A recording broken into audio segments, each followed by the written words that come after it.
Hello friends, आप और हम हमेशा यही सोचते हैं कि ब्रह्मा विष्णु महेश में सर्वश्रेष्ठ कौन है। वैसे ये सवाल किसी को भी जायज लग सकता है कि कहानियों और मिथकों के हिसाब से ब्रह्मा, विष्णु और महेश में कौन सर्वश्रेष्ठ है।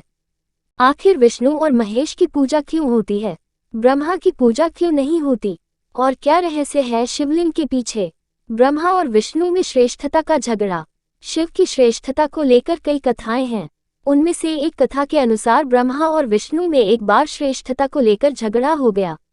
ब्रह्मा ने विष्णु से कहा, मैं हर जीवित अस्तित्व का पिता हूँ, इसमें तुम भी शामिल हो। Photo first post. विष्णु को यह अच्छा नहीं लगा। उन्होंने ब्रह्मा से कहा, तुम एक कमल के फूल में पैदा हुए थे जो मेरी नाभि से निकला था, इस तरह तुम्हारा जनक मैं हुआ। शिव की श्रेष्ठता को लेकर कई कथाएं हैं। उनमें से एक कथा के अनुसार ब्रह्मा और विष्णु में एक बार श्रेष्ठता को लेकर झगड़ा हो गया। ब्रह्मा ने विष्णु से कहा, मैं हर जीवित अस्तित्व का पिता हूँ, इसमें तुम भी शामिल हो। विष्णु को यह अच्छा नहीं लगा।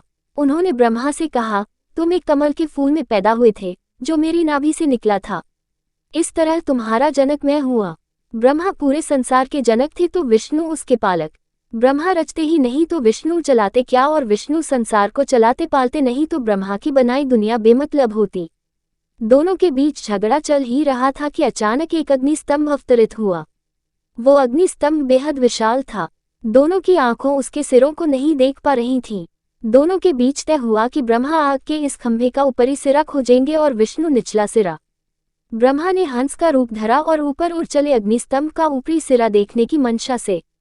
विष्णु ने वाराह का रूप धारण किया और धरती के नीचे अग्निस्तंभ की बुनियाद खोजने निकल पड़े। दोनों में से कोई सफल नहीं हो सका। दोनों लौट कर आए। विष्णु ने मान लिया कि सिरा नहीं खोज पाए। यूं तो खोज ब्रह्मा भी नहीं पाए थे, लेकिन उन्होंने कह दिया कि वो सिरा देख कर आए हैं। ब्रह्मा का असत्य कहना था कि अग्निस्तंभ फट पड़ा और उसमें से शिव प्रकट हुए। उन्होंने ब्रह्मा को झूठ बोलने के लिए डांटा और कहा कि वो इस कारण से बड़े नहीं हो सकते। उन्होंने विष्णु को सच स्वीकारने के कारण ब्रह्मा से बड़ा कहा। ब्रह्मा और विष्णु दोनों ने मान लिया कि अग्निस्तंभ से निकले शिव महादेव यानी किसी अन्य देव से बड़े हैं। वह उन दोनों से भी बड़े हैं क्योंकि दोनों मिलकर भी उनके आदि अंत का पता नहीं लगा सके। क्या ब्रह्मा की पूजा नहीं होने के कुछ और भी कारण हैं? ब्रह्मा का चित्रण साधु की तरह होता है, विष्णु का राजा की तरह और शिव का सन्यासी की तरह। तीनों में से ब्रह्मा की पूजा नहीं होती। इसके दो कारण बताए गए हैं, एक आध्यात्मिक और दूसरा ऐतिहासिक। आध्यात्मिक दृष्टिकोण से ब्रह्मा जीवात्मा का प्रतिनिधित्व करते हैं, ऐसी आत्मा जो सवालों के जवाब ढूंढती है, इसलिए पूजा के लायक नहीं है।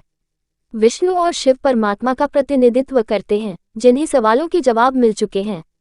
जवाब पाने के बाद जहां विष्णु वैश्विक दुनिया में हिस्सेदारी रखते हैं, वहीं शिव भौतिक दुनिया से परे हैं।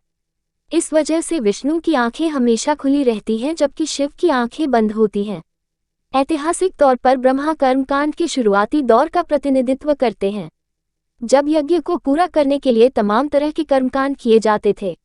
लेकिन उपासना कांड काल में यज्ञ की महत्ता कम हो गई है और इसी के साथ ब्रह्मा भी गौण हो गए। शिव और विष्णु को अधिक तरजीह दी गई।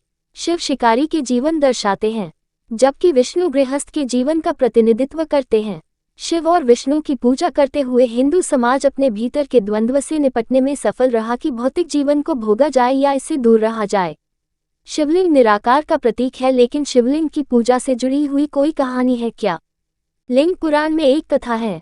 भृगु मुनि कैलाश पर्वत पर गए ताकि शिव और शक्ति का अभिवादन किया जा सके।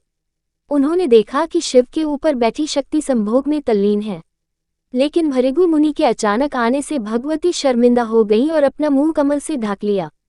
लेकिन शिव इससे अनजान मैथुनरत रहे। भृगु को एहसास हुआ कि शिव इतने भोले हैं कि लज्जा जैसी भावनाएं उनके दिमाग में आएंगी नहीं और वह सहवास करते रहेंगे। भृगु ने संकेत के तौर पर शिव और शक्ति की पूजा करने का फैसला किया, जिसमें लिंग योनि से घिरा हुआ है।